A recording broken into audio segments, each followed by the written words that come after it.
Professor doctor Dinesh Gupta फिर आपके सामने आ गया हूँ और आज हम मीट सीरीज में ऐसे एक शख्सियत को मिलने जा रहे हैं जिनका जो कहते हैं ताजमहल 2 पत्थरों से बना हुआ है।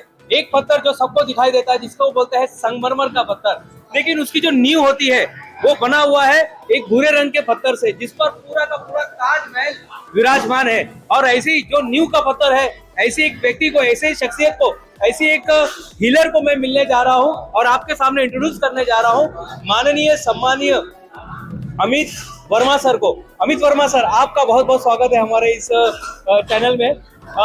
आज आपको ये पुरस्कार मिला है और ये पुरस्कार जो दिया गया है आपको, आप समर्पण शाखा की तरफ से, भारत विकास परिषद की तरफ से आपको जो सम्मानित किया गया है, कैसा महसूस कर रहे हो? देखिए बहुत अच्छा। और दरअसल मैं कहूँगा ये तो एक अपनी अपनी इंटरेस्ट होती है, लोगों को अप्रिशिएट करने का तरीका होता है। मुझे दरअसल पुरस्कार पे बिलीव नहीं है। अच्छा।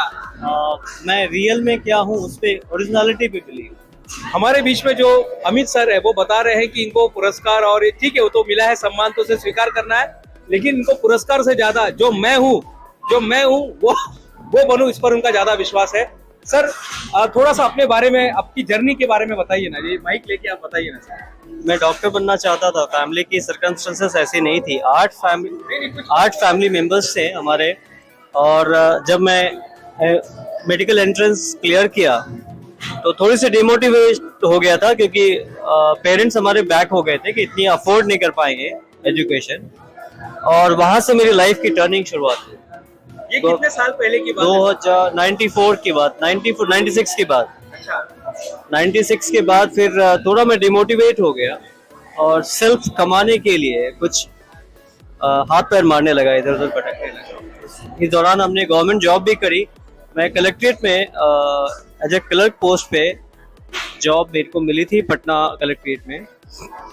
वो रिजाइन की और यहाँ आया। डेस्टिनी को क्या चाहिए था या मैं सेटिस्फाइड नहीं था, बस करते जा रहा था, जो आ रहा था वो करते जा रहा था। फाइनली मेरी एक ट्रेन में मुलाकात हुई गुरु से। स्पिरिचुअल गुरु है, बहुत बड़े गुरु हैं, सेवक संजय नाथ। मैं स्केप्टिकल था इन सब चीजों को लेके, कभी बिलीव ही नहीं करता था, क्योंकि दिल टूट गया था। कहते हैं ना, जब आपकी चॉइस की चीज नहीं मिलेगी ना तो आप किसी चीज पे बिलीव नहीं करेंगे। जब तक मिल ना जाए तब तक आप बिलीव नहीं करेंगे। तो वो टर्निंग पॉइंट थी और आज इस जर्नी में आया।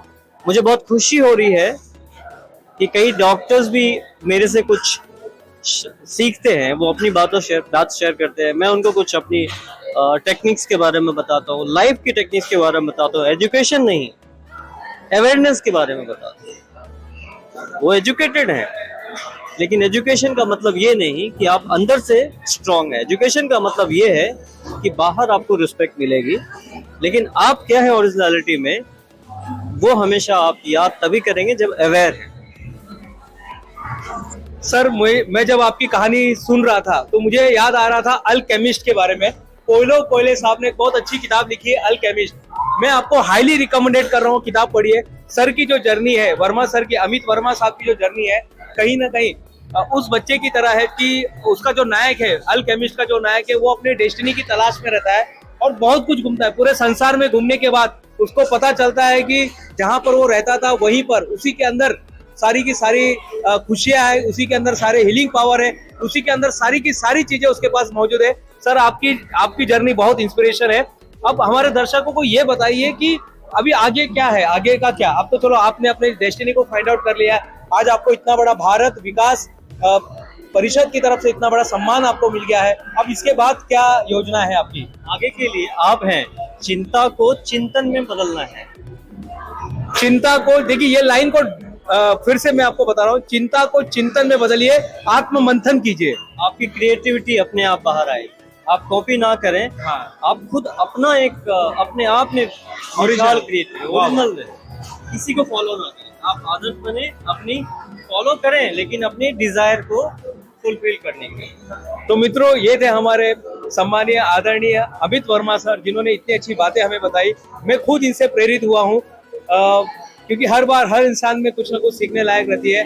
आज सर से जो 3 बातें मैंने सीखी है वो मैं आपको समरी करने जा रहा हूँ। सबसे पहले आप वो बनिए जो आप है, आप वो बनिए जो है। आप मोर है तो मोर है, आप कौवा है तो कौवा है, आप हंस है तो हंस है। जो है वो बनिए और उसमें कुछ नया कीजिए। दूसरा, जो आपके अंदर कभी कभी निगेटिविटी आ जाती है, कभी कभी निगेटिव माहौल आता है, वो आपको बदलने आता है, ट्रांसफॉर्मेशन करने आता है, उसको निगेटिव मत लीजिएगा, निगेटिव सिचुएशन को निगेटिव मत लीजिएगा। और तीसरा, जो कुछ मिला है वो बांटते चलिए। तो ये थे हमारे सम्मानीय अमित वर्मा सर, बहुत बहुत आपका धन्यवाद, आप हमारे इस चैनल पर आए और काम करना मैं चाहूँगा आगे बढ़ते रहिए। हमें और लोगों की जरूरत है ऐसे जो लाइफ में ट्रांसफॉर्मेशन ला पाए। तो ट्रांसफॉर्मेशन का मतलब ये नहीं होता कि आप उनको एजुकेट कर रहे हैं, आप उनको अपने ज्ञान ये लाइन बहुत अच्छी है, आप बस उनको ज्ञान नहीं दे रहे, हाँ, आप उनको उनके सामने मिरर रख रहे हैं। बहुत धन्यवाद। तो मित्रों, फिर हम मिलेंगे इसी तरह से एक नए शख्सियत के साथ, एक ऐसे शख्सियत जो देश में और समाज में और संसार में बदलाव ला रहे हैं। तब तक के लिए धन्यवाद।